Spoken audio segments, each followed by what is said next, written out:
मैं आगे की यात्रा पे लेके चलूँ। आइए तो जी, स्वागत है। Yes, thank you Anil. And good morning everybody. नमस्कार दोस्तों, मेरा नाम अतुल, मैं एक शराबी।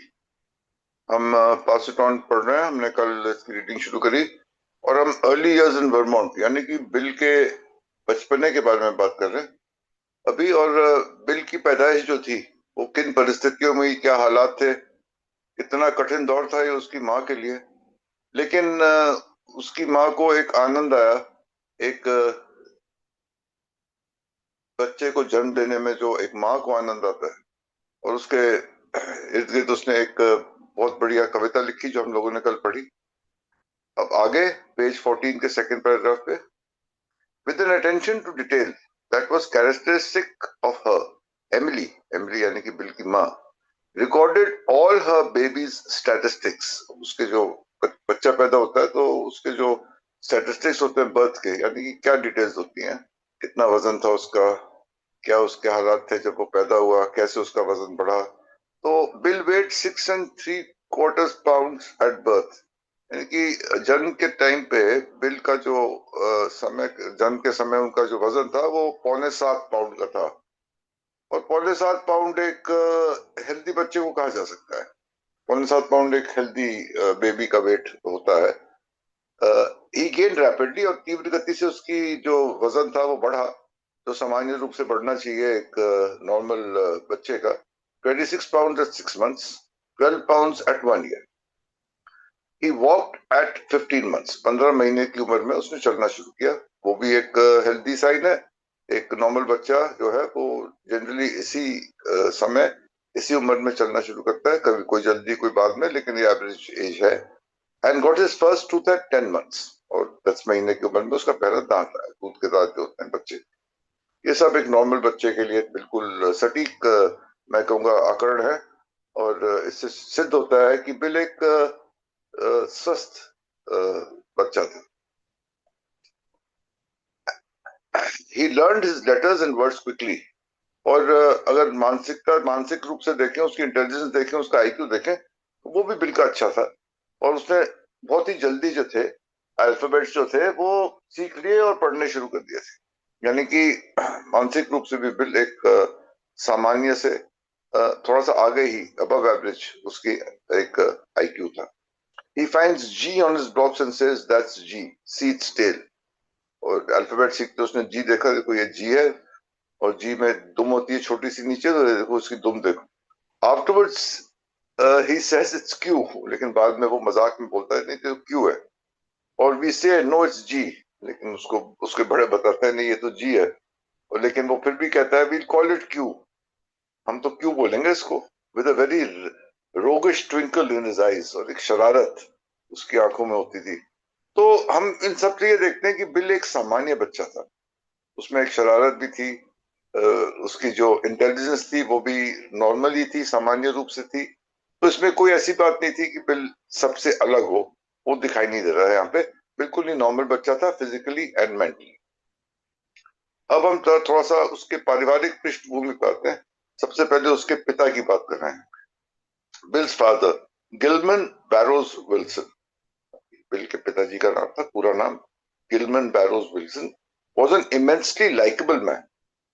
बहुत, सब लोग इसको बहुत अत्यधिक पसंद करते थे। Known as an excellent story teller with a fine voice that got even better with a few drinks. Excellent story teller यानी कि कहानी सुनाने में बहुत माहिर था ये। और शायद यही उसकी जो ट्रेड थी वो जेनेटिकली बिल डब्ल्यू को भी पहुंची। बिल डब्ल्यू भी बहुत बढ़िया स्टोरी टेलर थे।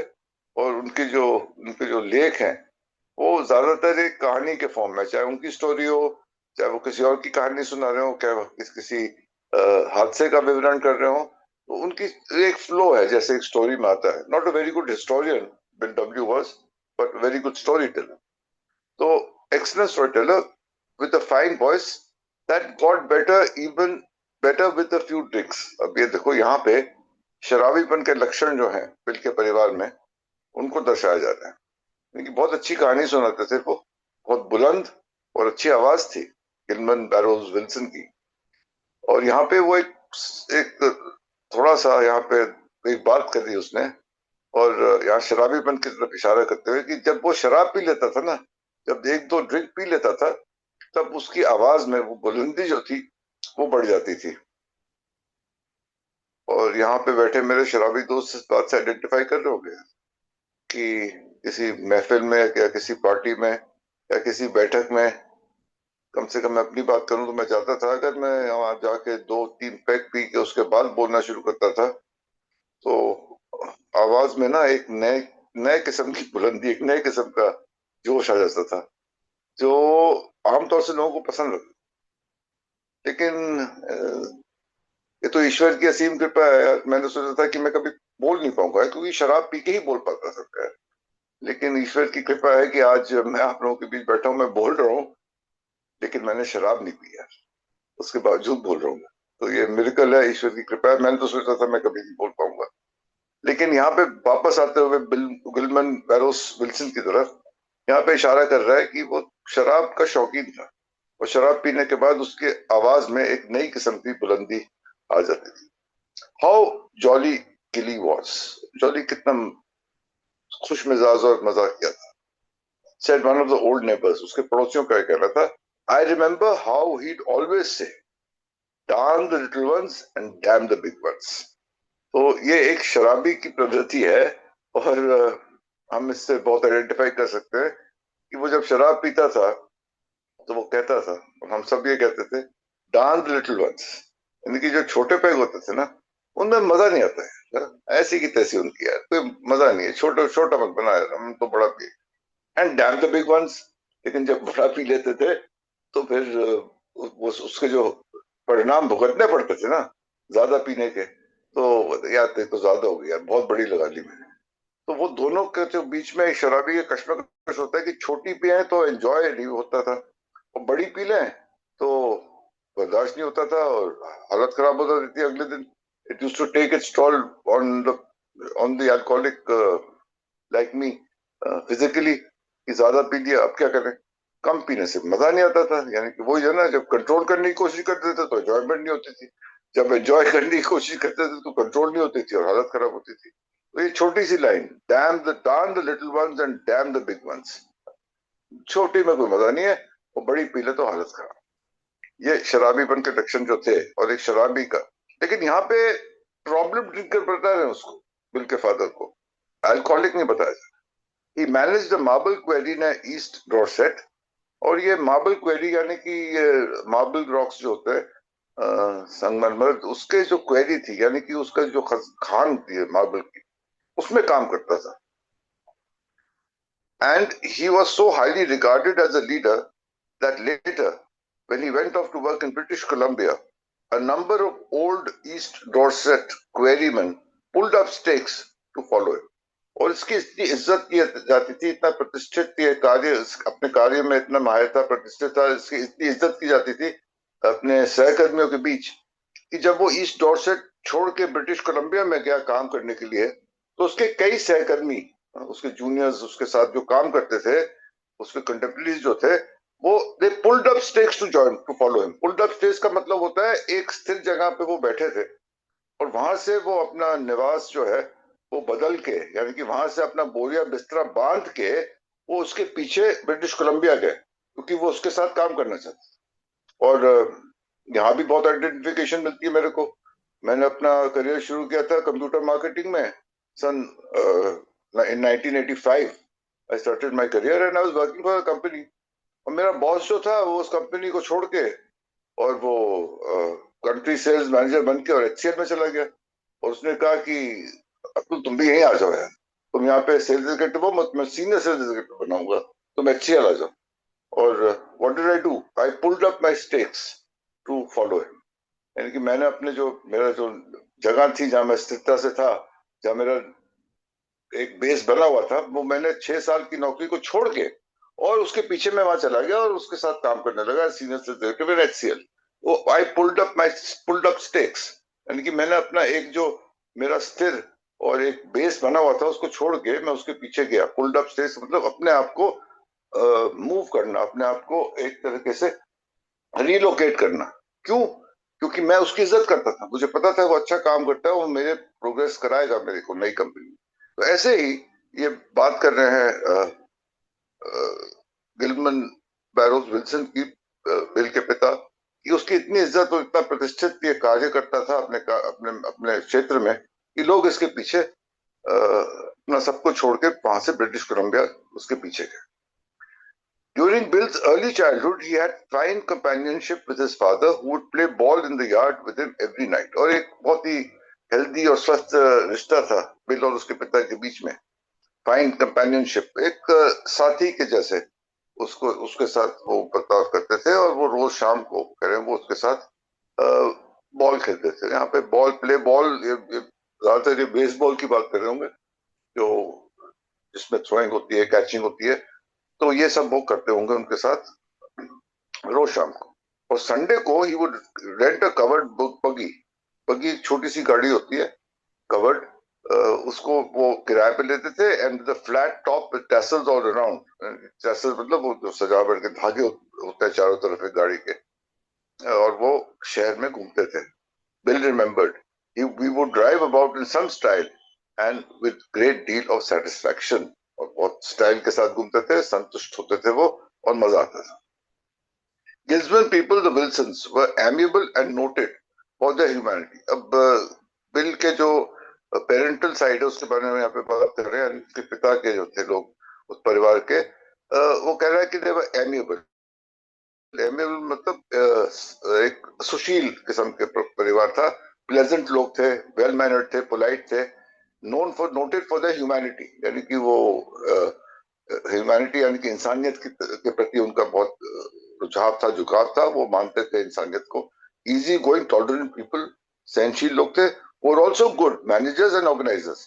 अब देखो ये यहाँ पे इशारा कर रहा है कि गुड मैनेजर्स एंड ऑर्गेनाइजर्स. यहाँ पे ऐसे बिल डब्ल्यू का परिवार जो था, पेरेंटल साइड जो था, कल मेरे दोस्त राजेश ने भी मेंशन किया था, ये लोग ज्यादा पढ़े लिखे लोग नहीं थे, लेकिन एक प्रबंधक के रूप में अच्छे थे. गुड मैनेजर्स, ऑर्गेनाइजर्स, काम कराने में, मैनेज कराने में माहिर थे. There is evidence of alcoholism in the family. अब यहाँ पे बोल रहा है प्रमाण है अल्कोहलिज्म का बिल के पेरेंटल फैमिली में. तो बिल के पेरेंटल ग्रैंडफादर यानी कि उसके दादा had been a serious drinker. Serious drinker, देखो अल्कोहलिक नहीं बोल रहे, सीरियस ड्रिंकर, यानी कि वो प्रॉब्लम ड्रिंकर होंगे, बहुत ज्यादा पीते होंगे. who got religion at a revival meeting and never touched another drop. Revival meeting सभाएं होती हैं क्रिश्चियनिटी धर्म में, ईसाई धर्म में, जहाँ पे वो जो जिन लोगों की जो धर्म से जो अलग हो गए हैं, धर्म के अंदर उनका रुझाव, उनका झुकाव दोबारा लाना, जो आध्यात्मिकता से दूर हो गए हैं उनको आध्यात्मिकता की प्रति लाना. तो ये कुछ सभाएं होती है ईसाई धर्म में. तो ये रिवाइवल मीटिंग्स जो होती थी वो अटेंड कर रहे थे उस बिल के ग्रैंडफादर. और एकदम से उनको एक रिवाइवल मीटिंग में एहसास आया कि उनको शराब छोड़नी चाहिए. And never touched another drop. और उन्होंने शराब छोड़. देखो यहाँ पे ऑब्वियसली मेरे को लग रहा है कि वो अल्कोहलिक नहीं थे, सीरियस ड्रिंकर थे, हार्ड ड्रिंकिंग थे, हेवी ड्रिंकर थे, प्रॉब्लम ड्रिंकर थे, लेकिन अल्कोहलिक नहीं थे. तो एक रिवाइवल मीटिंग में जाके और उनकी शराब छूट गई. अब इसमें ईश्वर का जो है वो क्या रोल था, क्या चमत्कार था. वो अल्कोहलिक थे कि नहीं थे, उस टाइम पे 12 कदम जैसी कोई चीज तो होती नहीं थी. तो लेकिन उनकी शराब छूट गई. तो we are assuming that he wasn't an alcoholic. Gilman was a pretty heavy drinker. वो गिलमन वापस अब बिल के पिता के बारे में बात करते हुए कह रहा है कि हेवी ड्रिंकर थे बट नॉट एन अल्कोहलिक. लेकिन जो अल्कोहलिक की परिभाषा थी जिसको हम लोग पढ़ते हुए आए हैं in various literatures that we have read in this forum, वो कह रहे हैं कि वो alcoholic, heavy drinker.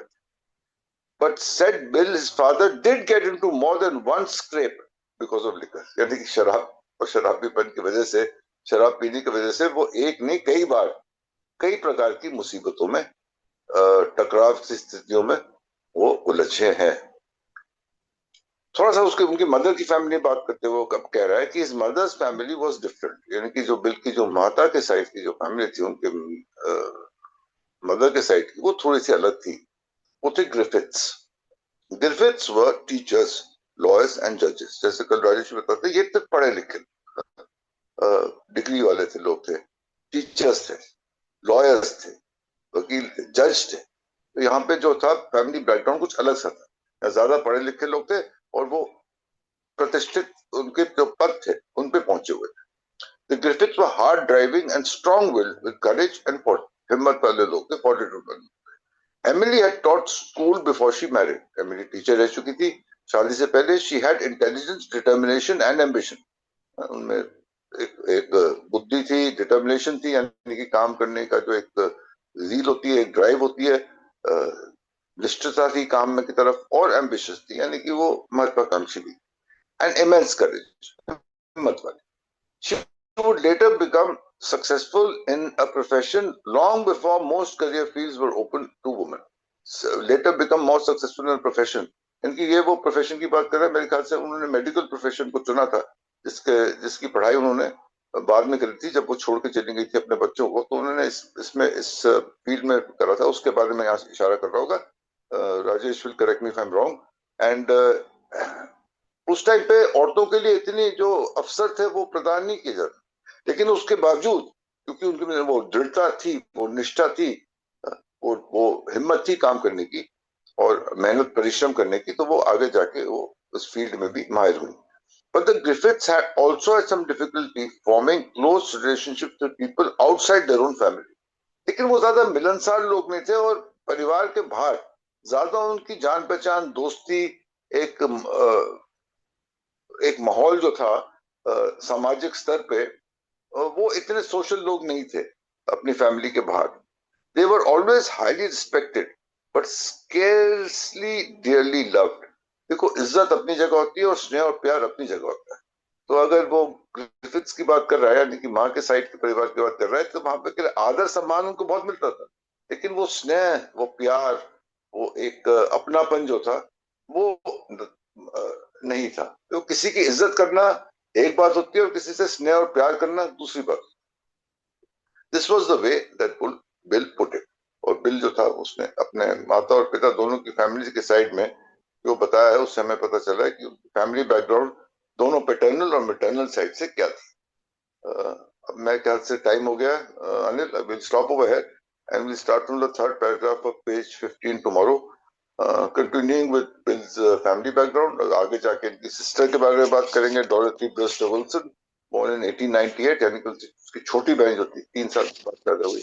और आगे जाके अर्ली इयर्स इन वर्मोंट, यानी कि जो शुरुआती साल थे बिल्डर के बाद का जो बचपना था, उसके बारे में हम आगे उसकी कहानी पढ़े. Thank you everybody and back to you. Thank you, Atul. It was marvelous and a lot of identification was there. Rajesh ji, समय व्यर्थ करे बगैर आइए. जी धन्यवाद. नमस्कार, मेरा नाम ब्रजेश मेश्रावी हूँ. अनिल जी, सर्विस के लिए धन्यवाद. और अतुल जी, 3-4 पैराग्राफ आपने अच्छी तरह से करे, ये बहुत ही बढ़िया. और अब चलो जी, परिवार का कल हमने जन्म का देखा, अब बड़ा हुआ. और बड़े अचंभे वाली बात है यार, ये मतलब 1895 चल रहा है और इतनी डीपली सारणी रखना एक नॉर्मल परिवार की, मतलब आज भी मेरे हिसाब से इंडिया में जो हाईली मतलब कोई मेडिकल प्रोफेशन से या बड़े उस दर्जे की लेडीज होगी, वो इतनी छोटी छोटी बातें बच्चों के बारे में अंकित करती होंगी.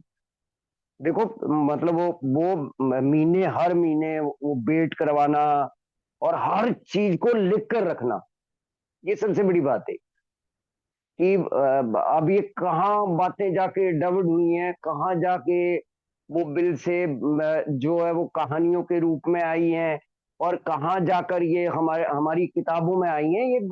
ये बड़ा अट्रैक्ट करने वाली चीज है जी, कि मतलब उस टाइम में 6.5 पाउंड का, और सही है, बेहेल्दी चाइल्ड है वो. अतुल जी बिल्कुल सही कह रहे. 3 किलो लगभग 62 ग्राम बच्चा, बिल्कुल सही है. फिर 12.25 किलो का हो गया 26 पाउंड, और 32 केजी मतलब 14.5 किलो के लगभग बच्चा जो है वो बिल्कुल हेल्दी है. मतलब और फिर बिल्कुल सही टाइम पे, बल्कि मैं कहूंगा पहले, मतलब 15 महीने का अगर बच्चा चलना लग पड़े, 1.5 साल का, तो भाई अच्छा है. और दांत भी आगे, बाकी चीजें भी होगी, और लर्निंग कैपेसिटी बहुत आगे आगे जाकर और भी चीजें हम लोगों को पढ़ने को मिलेगी. कि बिल्डर का जो आईक्यू लेवल था वो सुपीरियर निकल के आएगा। जो इनकी मतलब वो जब एजुकेशन में जाएंगे, तब जब इनका आईक्यू टेस्ट होगा तो वो सुपर मतलब निकल के आएगा। और ये बच्चे की ना एक पहचान होती है कि कितनी जल्दी, खासकर क्यू और जी, और कुछ सेंटेंस होते हैं डी और बी में वो डिफरेंस करना या बाकी चीजें करना। डिफरेंस तो कर लेता था लेकिन शरारतें करता था, मतलब क्यू और उसको जी को मिलाने की कोशिश करना। वो जो लास्ट में लिखा है कि वो शरारत भरी चमक होती थी। वो जो उमेश जी ने ये सॉरी सुमेश भाई ने जो फोटो डाली है ना, आंखों से लग रहा है कि शरारती सा बच्चा है। तो ये वाली बात, कैसे जी रहे हैं यार हम इस किताब को ना, साथ में फोटो डली हुई है, साथ में आदमी, जैसे कल वो रमेश जी कह रहे थे ना कि चित्रण कर रहा होता है व्यक्ति तो वहीं पहुंच जाता है। ये बहुत बड़ी बात होती है कि किसी भी चीज मतलब किसी भी किताब को पढ़ना और उसमें रम जाना वाला सही सही शब्द है। तो ये तो बना के रखी थी जी इमली ने अपने बेटे बिल के बारे में, छोटी छोटी चीजें जो है वो करी हुई है। अब पेरेंट मतलब वो बाद में उन्होंने पकड़ा, पहले उन्होंने फादर के साथ संबंध, अब मदर का बता दिया कि कितनी नजदीकी से मदर जुड़ी हुई थी और कितनी नजदीकी से फादर जुड़ा हुआ है बिल डब्ल्यू के साथ। और अब गिलमैन का उन्होंने बता दिया कि गिलमैन किस प्रवृत्ति का, अब बेहद मिलनसार प्रवृत्ति, मतलब खुले दिल वाला बंदा। और दो पैग मार लिए तो फिर और भी खुल गया। मतलब दो पैग के बाद कह रहा क्या बेहतरीन कहानियां बताता था। और सच में अब ये भी समझ में आ रहा है कि ये कहाँ से आया। तो ये जो बिल डब्ल्यू एक कहानीकार की भूमिका, मतलब बिल डब्ल्यू से अच्छा मुंशी प्रेमचंद को यहाँ जितने भी लोग बैठे हैं सबने पढ़ा होगा। भाई साहब मुंशी प्रेमचंद भी जिस मैसेज को देने आया वो इतनी गहराई से नहीं डाल पाया बंदों के अंदर, चाहे उसने कोई भी स्टोरीज लिखी हो। लेकिन बिल डब्ल्यू के अंदर तो बेशुमार कला। कई लोग बोलते भी हैं कि यार कहाँ से इतिहास की घटनाओं को उठा के बिल को पढ़ना। अगर आदमी नया नया बिल को पढ़ रहा है तो बड़ा मतलब ना बड़ी वो हो जाता है, कई बार होच पोच की स्थिति हो जाती है कि यार ये तो इंसिडेंट कई साल बाद का है और इसने आके। बिल का मेन मकसद क्या होता था कि जो बात मैं बोलने जा रहा हूं ना, जो मैंने पहली लाइन बोली कि कोई भी व्यक्ति अगर यहाँ पर पढ़ रहा है और सामने वाले आदमी उसको जी रहा है या महसूस कर पा रहा है कि उस बच्चे को देख पा रहा है, कल जन्म जो हुआ ऐसे लग रहा था जैसे जन्म को देख पा रहे हैं और वहीं बैठे हैं सारे के सारे। और आज भी सेम इसी प्रकार के इंसिडेंट चल रहे हैं कि दो पैग मार रखे हैं। वो स्टोन मतलब स्टोन कटर तो खुद उठा ही और मैनेज भी करता था, मतलब गिलमैन क्या था। और इतना मिलनसार और इतना और लीडरशिप क्वालिटी। दूसरा दो चीजें मिली इस पैराग्राफ में मेरे को। एक लीडिंग क्वालिटी बहुत थी उस बंदे के अंदर। भाई साहब वो छोड़ के गया और ब्रिटिश कोलंबिया में उसके पीछे पीछे लाइन लगी कि भाई हम भी तेरे साथ चलेंगे और वहीं काम करेंगे। तो ये वाली लीडिंग क्वालिटी। और दूसरा स्टोरी मतलब एक कहानीकार। ये दो चीजें जो है वो फादर से बिल्कुल आई। और मैनेजमेंट पावर बहुत जबरदस्त थी, बाकी चीजें बहुत जबरदस्त थी। तो वो बताने की कोशिश जो है इस पैराग्राफ में करी। अब बिल के फादर के साथ बहुत अच्छा रिलेशन था, जैसे उन्होंने बताया कि अब यार कितने साल तक रिलेशन बचेगा ये 1906 में लगभग। 1904 में तो झगड़े होने शुरू हो गए इनके। 1895 में अभी जन्म हो रहा है, 1906 में तो ये बेचारे 6 या 7 में तो अलग हो जाएंगे। और वो इमली बॉस्टन चली जाएंगी ऑस्पिटेक मेडिकल स्कूल में, उन्होंने स्टडी के लिए मतलब डॉक्टर बनने के लिए वो चली गई थी। तो इस प्रकार की फैमिली में पैदा हुआ, माँ के साथ बहुत प्यार प्यार और फादर के साथ बहुत प्यार। अब ऐसे बच्चे को जो भी डिप्रेशन बिल में आया, वो भाई साहब मेन रीजन यही है कि फादर बच्चे के साथ, छोटे बच्चे के साथ खेल रहे हैं, 9-10 साल के बच्चे हैं और माता पिता जो है वो अगर अलग हो जाते हैं तो उस चीज का इनके जीवन में बहुत मतलब बहुत बुरा प्रभाव पड़ा, बहुत ही जबरदस्त प्रभाव पड़ा। और फिर उन्होंने दोनों ही मतलब पैटर्नल साइड और मैटरनल साइड, मतलब नाना की तरफ से और अपने दादा की साइड से दोनों ही परिवारों की बात करी। एक मतलब ध्रुव, दो ध्रुव बना लो कि एक ध्रुव ऐसा है जिसमें खुले दिल वाले लोग हैं, खाने पीने वाले लोग हैं, बिल्कुल हैवी ड्रिंकर, खैर ड्रॉथी ने और खासकर लुइस ने, बिल की वाइफ ने सीधा अल्कोहलिक बोला है उनको। हालांकि बीडब्ल्यू ने हैवी ड्रिंकर और सीरियस ड्रिंकर और इस प्रकार की चीजों का जिक्र करा है, लेकिन उसका ड्रॉथी का भी हमें आगे पढ़ने में मिलेगा इनकी सिस्टर का, कि उन्होंने बोला कि किस प्रकार से इनको ट्रांसफॉर्मेशन हुई थी, और उसके बारे में, दादा के बारे में भी बात करी है। तो पहले पेरेंट मतलब उसमें मैं ले लेते हैं कि अपने पिता की साइड जो थी, वो लोग बड़े मिलनसार थे, वो बड़े ह्यूमैनिटेरियन मानवतावादी लोग थे, फिर बड़े सहज से लोग, मतलब टॉलरेट करते थे किसी को भी। ऑर्गेनाइजेशन पावर बहुत अच्छी थी, पढ़े लिखे उतने थे नहीं, उस प्रकार के लोग थे, पीने खा के मतलब वो ऐशो आराम करने वाले लोग थे। अब माँ की साइड हो बिल्कुल डिफरेंट भाई साहब, वो दूसरा ही पहलू, वो बिल्कुल ही मतलब उसके सिक्के का दूसरा पहलू, टीचर है, लायर है, जज है, और उसके बावजूद बड़े रिजर्व टाइप ऑफ फैमिलीज। हाँ, रिजर्व, गंभीर लोग नहीं होते हैं कि मतलब ना किसी के औरे में घुसते हैं ना आने देते हैं। हालांकि उन्होंने बोला कि इमली जो थी वो स्टार्टिंग में टीचर थी। अब अच्छा, अगर इतनी साहसी वोमेन नहीं होती तो टीचर, नर्स, उसके बाद मतलब डॉक्टर बन जाना, जाके इतना बड़ा झटका लगा है, परिवार विघटन हुआ है, और उसके बावजूद डॉक्टरी की पढ़ाई करके डॉक्टरी की डिग्री लेना कोई छोटा मोटा काम थोड़ी है। और अपने माँ बाप के यहाँ छोटे छोटे बच्चों को छोड़ के जाना, मतलब 10-11 साल बिल, और उससे 3 साल छोटी जो बहन थी वो नाना नानी के यहाँ, पैटी गिरफ्त गिरफ्त के यहाँ छोड़कर जाना। तो उस प्रकार की सिचुएशन में इतनी मेडिकल की पढ़ाई करना तो वाकई ही डेयरिंग लेडीज थी, और इंटेलिजेंट, दृढ़ निश्चयी, महत्वाकांक्षाई, और बिल्कुल अदम्य साहस वाले लोग थे ये, लेकिन गंभीर लोग थे, ना तो किसी को अपने अंदर आने देना ना जाने देना। तो उस प्रकार की फैमिली, और बिल्कुल नाना की साइड देखें तो दूसरी चीज, और बिल के ऊपर जो प्रभाव है वो फादर साइड का तो उतना रहा ही नहीं। फादर साइड का कैसे रहेगा प्रभाव? 8-9 साल का बच्चा, 10 साल का बच्चा जब मतलब अब 1904 में ही झगड़े लग पड़ेंगे होने, तो फिर वो क्या सीखा? हाँ, ये है, इसको पापा की यादें जो है वो सताती रही, और मिलने भी जाता रहा बिल, बीच में आगे पढ़ने को मिलेगा कि किस प्रकार से तड़फा है, मतलब माँ बाप दोनों के लिए, क्योंकि माँ उधर है बाप उधर है, तो नाना नानी का प्रभाव जो है बिल के जीवन में ज्यादा पड़ा। अब धीरे धीरे हम लोगों को एक चीज और यहाँ पर वो आ रही है कि बिल को किस साइड से क्या चीज मिली। तो ये जो अल्कोहलिज्म का गिफ्ट है, गिफ्ट बोलूंगा, ये जो है वो पैटर्नल साइड से।